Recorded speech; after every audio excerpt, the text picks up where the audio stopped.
Madaamin teessan akkanatti hanga sirra kuttutti ilaaluun qabdan tasallee wanti galee haa galu malee harkaan akkasin tuqan eeyyamuu qabdan argaa kawaayyaadhaan gixxum gootee gubde kawaayyaa oo'iste kana jechuun immoo qaamni ishii yoo bades yoo miidhamtes dhimma ishiitii miti jechuudha. Adaraa keessan hordoftoota keenya gola madaamii dhufuun hojjetanii of jijjiiruuf malee gubatanii qaama ofiitti madaa baasanii gara biyya abbaa ofii galuufii miti. An akka mataa kootti unkaan araba jireenyaaf jedhee mana isaanii seenee bira hojjedhuu miti. Haati na dhalte abbaan na dhalche guyyaa tokko na rukutanii beekan. Yoo na rukutanu akka miidhamutti osoo hin taane cafaqee qal'ishii wayii fuudhanii sobanii na rukutu yookaan sobanii bakka miidhamne na qunxuuxu malee na rukutanii jechuudha. Egaa shamarka funee kabajamtootaa fi daawwattoota hordoftoota keenya nageenyi koo kan jaalalaa fi kabajaa bakkaa fi lafa jirtan isiniif haa baay'atu. Anis obboleettiin keessan bakkaa fi lafa jirutti waaqayyoof galannaa ga'u nagaa fayyaa kootidha. Viidiyoo kan akkuma jalqaba irratti argitanii jechuudha. Egaa akka hordoftoota kiyya jechuudha adaraa keessan namoonni haala kana keessa jiraattan manni isin keessa jirtan haala cinqii ta'ee jarri sirra bashan yookaan sirrukutan uleedhas sin sodaachisan isinin qala kan siniin jedhan beezawee madaamonni tokko baay'isanii mataan isaanii dhuqamaadha iyyuu jaalatu loluu jaalatu akkasumas immoo nama rukutuu deemuu jaalatu jechuudha. Kana tasallee hin eeyyaminaa jechuudha. Yoo galtan biyya abbaa keessanitti deebitu malee tasallee waan akkanaa kana hin eeyyaminaa jechuudha.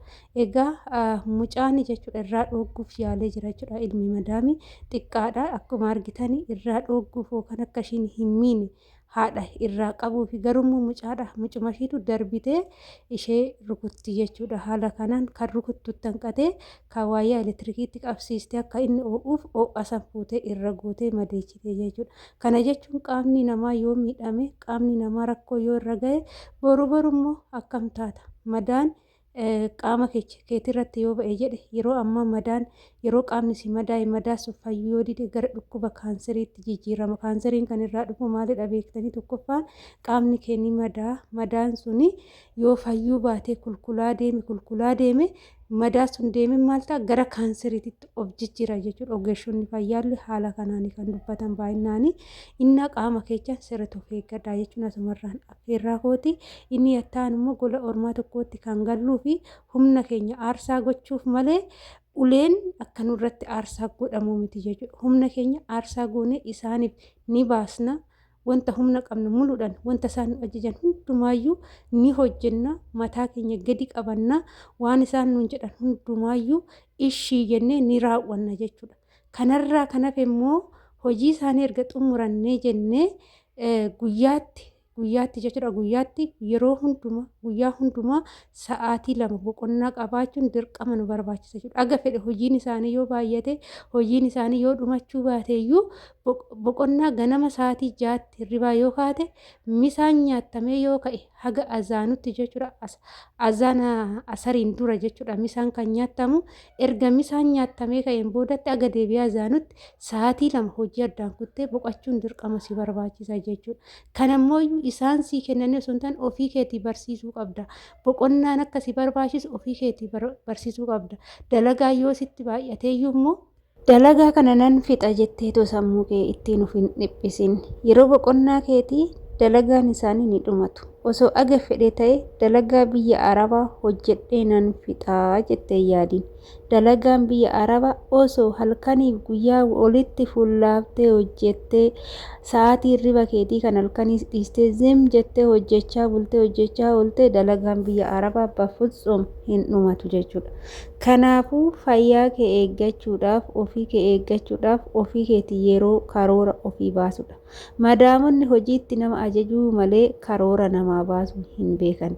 Ati gizee dalagaa mana sanii seente dirqama karoora dalagaa keetitti baafachuu qabda. Ani amma jechuudha maalan godha seetanii mana kana hundumaa torbeetti aal tokko qofan qulqulleessa malee guyyaadhaan hin qulqulleessu.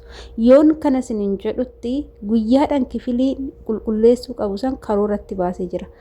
Kana guyyaa wiixataa, kana guyyaa kibxataa, kana guyyaa roobii, kana guyyaa amusii, kana guyyaa jimaataa, kana guyyaa qidaamee kan deebi'ee tanan bakka duraa sanatti dilbatan immoo deebi'a. Dilbatarraa hanga dilbataatitti tartiiban kifiliin qulqulleechuu san addaan qooddadhee malee bakkuma tokko guyyaa hundumaa mana isaanii kana olitti qabee hin qulqulleessu. Kushiinaa immoo jechuudha dhugaan sinitti maa ani qalbiin beeku jechuudha. Akka madaamonni tokko tokko guyyaa guyyaadhaan akka ati waltu barbaadu bakkuma hundumaa jechuudha. Ati immoo karoora baafachuudha. Garummoo iddoo xuraa'ee ishiin argitu san gizuma san bakka san gizuma san wal godhuudha. Saniin boodatti kushiinaa ji'atti gizee takka malee keessa ishiin qulqulleechina ji'a lamatti faa gizee tokko hunda isaa keessa jechuudha. Garummoo wantoota ishiin arguu dandeessu kan ishii sinutti dubbachuu dandeessu tokko isin dafaati jalaa akka ishiin hin arginetti gizee hundumaa kan ishiin laaltu san nutsuu ta'ee argitu jechuudha. Saniin boodatti hojii isaanii duubaa inni dhiibaa akka isaan naan jedhanittan hojjedhaa ajaja ishii eeggadhee akka ishiin na ajajjettan hojjedha yoo jette innaa ta'e lubbuu keetii jiraa keetii miti du'aan keetiyyuu biyyatti hin galuushi nafsee si baasa. Hojiin biyya orma kan beekutu beeka kan keessa jirutu beeka jechuudha. Kanaaf obboloota kooyi asumarraarree wanti nan isiniin jedhu jechuudha. Ijoollee isaaniitillee sirriitti ofirraa eeggadha. Ijoolleen isaanii takka fuula isin argatte taanan daa'imman isaanii fuula nama argatan taanan dhugaan isiniin jedha mataa keechan anaatii keechan gubbaarratti siif fincaa'u jechuudha. Takkittii fuulatti agarsiiftan taanan isaa isinirraan deebi'an jalqabumarraa qabdanii isaanitti fuula hin agarsiisina. Aga fedha yoo isin jaalatanis likkii yoo darban jechoota badaa yoo isiniin jedhan wantoota garagaraa isinirratti yoo gochuuf yaalan itti dubbadhaa rifachiisaa jechuudha. Daa'imman isaanii takka yoo rifachiiste lammata wantoota hamilee kee cabsu wantoota keessa kee cabsu tokko siiniin jedhan jechuudha.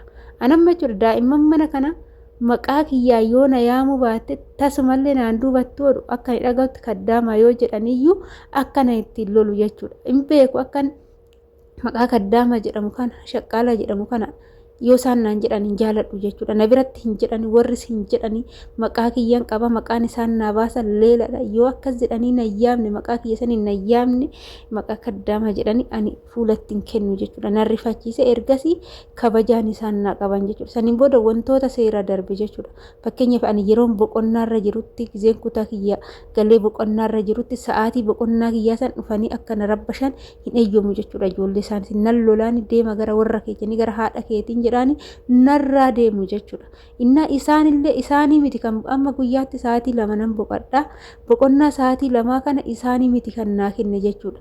Ishiin sa'aatii 2 deemi kutaa kee galii boqadhu jettee naaf hin kennu. Ofii kiyyaafan karoora baasee akka boqonnaan na barbaachisutti agarsiise. Akkamittiin itti agarsiise ani guyyaa misaa nyaatanii xumuran taanan dafeen meeshaa kushiinaa keechaa dhiqee tanan maalan godha misaa kiyya fudhadheen misaa kushiinaa taa'ee nyaadhu nan du'ee bada malee jechuudha. Maaliif jennaan sa'aatiin misaa kushiinatti taa'e meeshaa dhiqee xumuree hojjedhee xumuree yoo nan kushiinaa taa'ee nyaadhe sa'aatiin narraa deema jechuudha. Kanaafuu dafee meeshaa sanni dhiqeen karaarra kakkaasee kushiinaa xumure taanan wanta akka hojjechuuf hin deemu jechuudha. Sa'aatii misaadhaan boodatti maalan godha misaa kiyya isa fudhadheen gara kutaa kiyyaa galeen qaama kiyya dhiqadhee saniin booda taa'ee misaa kiyya nyaadhee bayyanadhee fedhu sa'aatii tokko rafee fedhu bilbila kiyya laaleen sa'aatii Allahu akbar jedhee yoo azaanee ka'ee yoo iqaamu malee gadi hin ba'u jechuudha. Gizee sagadassan malee gadi hin ba'u achiin gadi ba'e buna barbaada shaayii barbaada nan daffisaa fi isarraa kanaaf immoo wanta hojjechuu qabu itti aansee hojjedha malee zin jedhee hojimti isaanii jiraatiif itti fufeen hojjedhu. Hojiin dhabameeti miti bara. Hojiin karooran bakka hojii zim jedhee dhiibaa ooluun hin barbaachisu. Ani kompiitaraa miti nama kompiitarillee gaafa chaarjerii fixate ni dhaabbata waan ta'eef anis waan nama ta'eef nan dadhaba. Yeroo ishiin natti himte natti dubbate sa'aatiin kun sa'aatii boqonnaa kootiiti jedhee tanan afaan baaseetti dubbadde ergasii maqaa koo nan dhaani jechuudha baratanii jiru waan ta'eef. Egaa viidiyoo narra qabadhee dhufee kana fakkaata. Ofii keechanii kabajaa yoo ofii kennisiistan malee jarri kabajaa namaa kennuu hin beekani. Kabajaan maal akka ta'e hin beekani. Akkasii isiniin jedha hordoftoota kiyyaa viidiyoon kiyya kun yoo isinitti tolee jedhee laayik sheer gochuudhaan mana kana nuuf guddisaa isiniin jechuun affeerraa kooti. Egaa amma viidiyoo kiyya asumarraa nan goolabaa isiniin jedha hordoftoota kiyyaa adaraa keechan madaamuun akka fuula isin argatte mataa keechan cinqillaatii keechan irratti isiniif hin coofne of eeggadha. Isaan takkittii keessattuu waa'ee ulee kana takkittii si rukutanii si argina lammata si qaxaqqatu waan ta'eef of eeggadha isiniin jechuun affeerraa kooti. Harka isinitti kaasanii miti sagalee dheerachanii isinitti dubbatan isin keechaa maladhaa isiniin jedhaa turtiin wajjin gootaniif galatoomaa baay'ee.